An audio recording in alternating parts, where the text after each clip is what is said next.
कि किस प्रकार से राजा परीक्षित को सांप लगा। क्या सांप लगा कि 7 दिन में तक्षक सर्प के काटने से तुम्हारी मृत्यु हो जाएगी। और जैसे राजा परीक्षित को सांप लगा, सांप के विषय में मालूम हुआ, अपने पुत्र जन्मेजय को राजपाट सौंप करके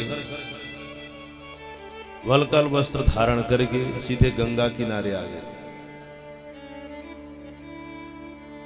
मुक्ति का उपाय विचार कर रहे हैं। बड़े बड़े संत एकत्रित हो गए हैं, क्योंकि परीक्षित कोई साधारण राजा नहीं थे, बड़े धर्मात्मा राजा थे, जिनको गर्भ में ही भगवान ने दर्शन दिया था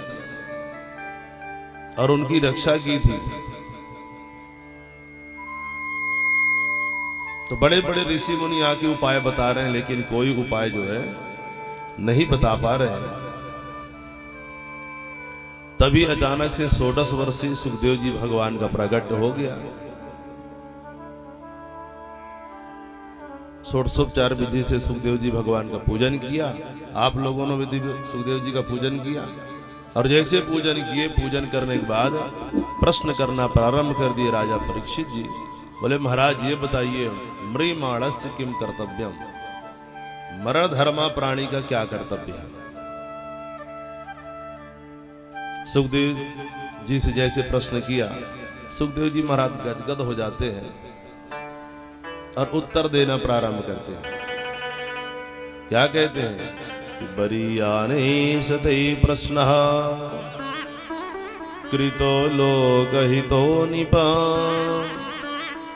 आत्मविद सम्मतः पुंसां श्रोतव्यादिषु यः पराः। बरीयाने सते प्रश्नः, बोले आपने जो प्रश्न किया है बड़ा उत्तम प्रश्न किया है। देखिए, जिसके अंदर जो भरा रहता है वही प्रकट होता है। तो सुखदेव जी के अंदर ब्रह्मानंद भरा हुआ है, तो जैसे बोलना प्रारंभ की तो ब्रह्म का वाचक अक्षर वह ही पहले प्रकट हो गया। क्या बोले? वरीयाने सते प्रश्न। जो भरा होता है वही प्रकट होता है। जैसे एक बार एक व्यक्ति जो है ससुराल जाने के लिए तैयार होते हैं, दिव्य श्रृंगार किए, नए नए कपड़े पहने। भाई ससुराल जाना होता है, सब कोई नया कपड़ा पहनते हैं, पहनते कि नहीं पहनते? तो नए कपड़े पहन करके सज धज के तैयार हो गए। अब जब नया कपड़ा पहनो तो मन में ये भाव रहता है, कोई देख ले और देख करके बोल दे, अरे भाई बड़ा सुंदर कपड़ा पहने हो, तो मन और प्रसन्न हो जाता है। तो कोई नहीं मिला देखने वाला, तो बोला भाई कोई देखने वाला नहीं, क्या मतलब नया कपड़ा पहनने का, कोई देखने वाला होना चाहिए। तो देखते देखते चले गए अपने मित्र के यहाँ। मित्र के यहाँ गए तो मित्र ने देखा, अरे भाई बड़े नए कपड़ा पहने हो, कहाँ बंठन के जा रहे हो? बोले ससुराल जा रहे हैं भैया। बोले चलो तुम भी, क्या है, चलो तुम भी हमारे साथ। अरे बोले भैया हमारे पास कपड़े नहीं है। अरे बोले कपड़े क्या बात है, हमारे पहन लेना।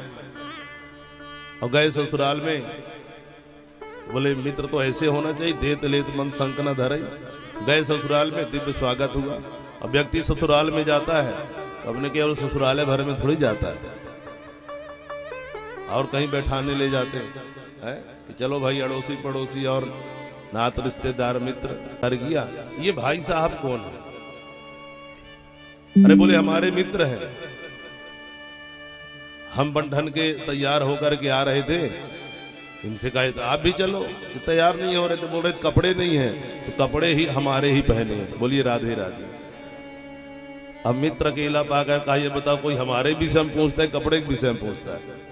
हाँ, कपड़े के विषय में काहे बताते? बोले भैया क्षमा करना, दोबारा नहीं करेंगे, कहेंगे। ठीक है, वहां से चले। दूसरे दिन फिर दूसरे के यहाँ गए तो दिव्य स्वागत हुआ। स्वागत के बाद फिर पूछ दिया कि भाई साहब कौन है? बोले मित्र हमारे हैं, हमारे साथ आए घूमने के लिए, लेकिन फिर मुख से निकल गया कपड़े। बोले कपड़े इनके ही हैं। क्या बोले? कपड़े इनके ही हैं। मित्र फिर अकेले पाकर नाराज हुआ। तो तुम काहे बताते हो? समझने वाला तो समझ गया होगा कि तुम कहना क्या चाहते हो, हम जा रहे हैं भाई, तुम्हारे साथ नहीं रहेंगे। बोले मित्र क्षमा कर, अब इसके बार तिबारा जो है मैं कभी नहीं कहूंगा। ठीक है बोले मित्र रुक गया। फिर तीसरे दिन तीसरे के यहाँ बैठने गए, दिव्य स्वागत हुआ। स्वागत सत्कार के बाद फिर पूछे भाई ये भाई साहब कौन है? बोले हमारे मित्र हैं, लेकिन मुख से फिर निकल गया कपड़े। तो बोले कपड़े के विषय में हम कुछ नहीं कहेंगे। बोलिए राधे राधे।